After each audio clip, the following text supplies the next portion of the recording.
it's Suri, so welcome back to my channel. Today I'm doing another wrap-up because I decided to split up my wrap-up for the Booktubeathon and my July wrap-up. And yeah, these are going to be the books that I read in July. If you want to hear about the books I read during the Booktubeathon, I will link that video down below and in the cards above, and you can go and check that out. Anyway, let's jump into my July. So, apart from the Booktubeathon books, I managed to read 5 books in the Booktubeathon, in the month of July. So that's not super great. Honestly, like, July was the first official month of holidays for me, but I still did have to do some work and I went away a bunch of times and I was still busy, so I didn't manage to get through as much as I would have wanted to read, but let's hope that I'm so confused. But let's hope that August is better and just jump into all the books I did read. The first book I finished was The Kraken King by Mel Jean Brooke. This is book 4 in the Iron Sea series, the first 3 being The Iron Seas, Heart of Steel, and Riveted, and they're literally on my shelf. Right there, I don't know if you can see that. This is a fantasy, steampunk, alternate history, historical fiction thing. I'm not sure how to classify that, what like the specific genre of this is, but it is also adult romance, which was part of the reason why I didn't like it as much as I could have. I ended up rating this book only 2 stars because for me it was just way too heavy on the romance. Obviously I had been aware of that before. It's just not well done in my opinion. Like, it can be heavy on romance and still be a good book. Like, that's not a deal breaker in the first place. But let's back up a little bit. This book follows smuggler and thief, or former smuggler and thief, Arik, and he's known as the Kraken King as he is involved in some political issues, trying to defend his town, and then a mysterious woman appears, and that is Zenobia Fox. She is actually just on a trip with her friend, and obviously she has like a hidden identity.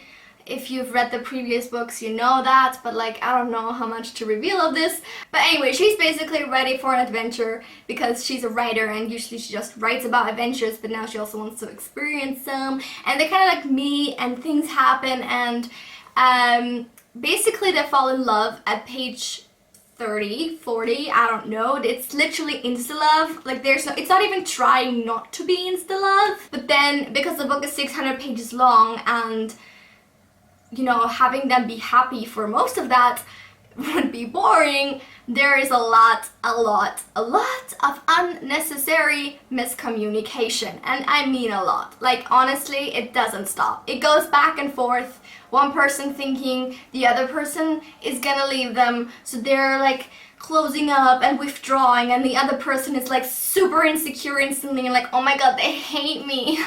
And then like they don't talk to each other, and then like inside they're being torn apart because they're so in love, but the other person doesn't love them, and oh my fucking god, I was ready to punch both of them in the face multiple times because they would not shut up about this, and the miscommunication was also just like so constructed and contrived. Like, I ended up giving this book 2 stars. Have I mentioned this? I'm not sure. But I like the surrounding story. The surrounding story is definitely capable of standing on its own. Without the romance, it would have been a lot better. Or with like a lighter romance, it would have been a lot better. Okay, anyway, moving on to something better. I read Tiny Pretty Things by Sona Chirapatra and Danielle Clayton. This is a YA contemporary surrounding ballet, and I loved it. I have said multiple times that I'm not a big fan of YA contemporaries for various reasons, but this one, just, I couldn't stop. It was like ultimate guilty pleasure, fast food for the brain. I devoured this book. It was so fun. I gave this 4 stars. It basically just follows 3 girls in a like ballet school, and there's like a lot of backstabbing and a lot of like trying to get the solo in the performance, and you know, the typical stuff. Somehow though, this book captured my heart, and I had to immediately buy the sequel, which I'm currently reading, and I love this. If you're into ballet books, definitely read this one. Then I read my now obligatory Robin Hood book of the month, which was Royal Assassin Book 2 in the Farseer trilogy, and I adored this book. I gave this 5 stars. Obviously, I feel like this is gonna be one of those series where I'm just like completely blind to any and all flaws that it has, because I just like am so into it and I'm just like devouring it to the point of like not even caring. And then I go on Goodreads, like I give it 5 stars, write my review, and then I look at the other reviews and I'm like, oh, people are kind of right about this, like when they criticize this part and say like this is a little slow. Like a lot of people have said that the middle of this is kind of slow moving, and yes it is, but I just like this series is sort of like immune to criticism for me. I don't know why. Sometimes certain books appear that I'm just like, love, pure unadulterated love, unconditional basically. I don't know. I'm not sure, you know, you can make your own opinion, obviously, you can form your own opinion on this, but for me, this book was really fun. I really enjoyed it. I'm like so into this high fantasy story. I love the characters. I love Fitz. I love Night Eyes. Night Eyes. I want my own Night Eyes. I wish I had a Night Eyes. And then because I was in a ballet mood, and this is on my project TBR list for this month, I read A Company of Swans by Eva Ibbotson. This, as I said, it's another ballet book, and it's set in, I think, 1910 or 1912, something like that.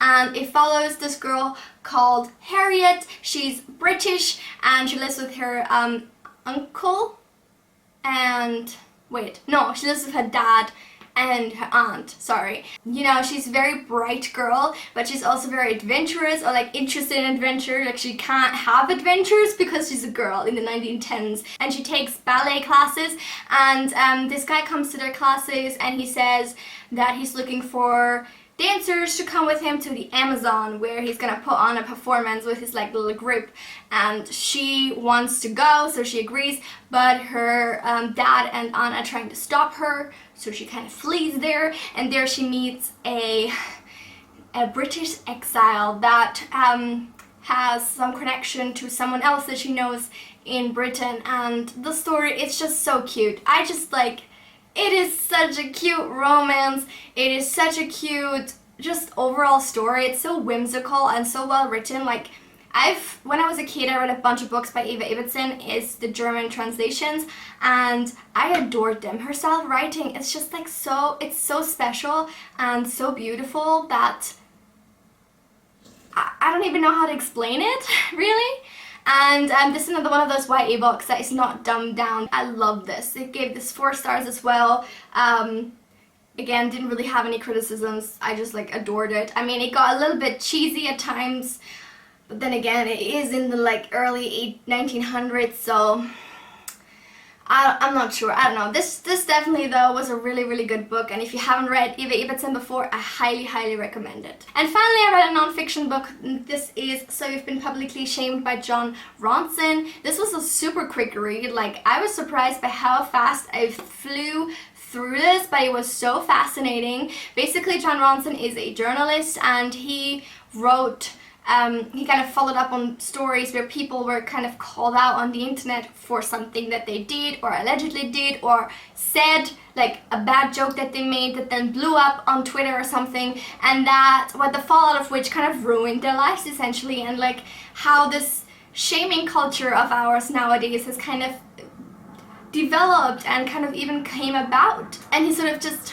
investigates the whole thing, and there's a lot of things I had never heard of before. I think maybe one sort of incident I read about once somewhere, but most of the others I wasn't even aware of. And it's really, really interesting to read about. At the same time, you kind of get angry at the people that would do something like that. This kind of shaming culture is obviously encouraged and nourished almost by this ability of anonymity on the internet, and kind of being able to spread an opinion on the click of a button, and if you have a lot of followers then they will maybe spread it further, and how something so small and like simple that you say that you maybe don't even take seriously for yourself, and that anyone with half a brain probably would also think is like a joke, that some people can blow this so out of proportion, and that the whole thing can just like blow up and ruin a life. It's like a crazy thought, and it's just like a reminder that we have to be careful, first of all, of what we say on the internet, because you never know what's gonna happen, and two, it's always important before you like retweet something that's like calling someone out for doing something, or before you say something yourself like that, to try and like put yourself in their shoes, or to try and like research the issue from both sides, and to not make these snap decisions that could honestly affect someone's life. Like, a lot of people have committed suicide over things like this. They've lost their jobs, some have lost their families, they've lost everything just because of a stupid joke they make or something like that. Like, obviously sometimes the shamings are deserved. I don't know if you will call it, like, that's another gray area, like, when is it deserved? But I think the responsibility lies with every single one of us to try and not fall into this mob mentality, and to try to kind of take a step back and maybe be the one person to defend them, because it can really make a difference. Anyway, I highly recommend this book. I thought it was great. I gave this 4 stars as well. I love books written by journalists, I've noticed that, and this was really well done, really enjoyed it. And there we go, that's it, you guys, for my July wrap-up. Again, if you're interested in the books I read during the Booktubeathon, you can go and check out that video, which should already be up on my channel.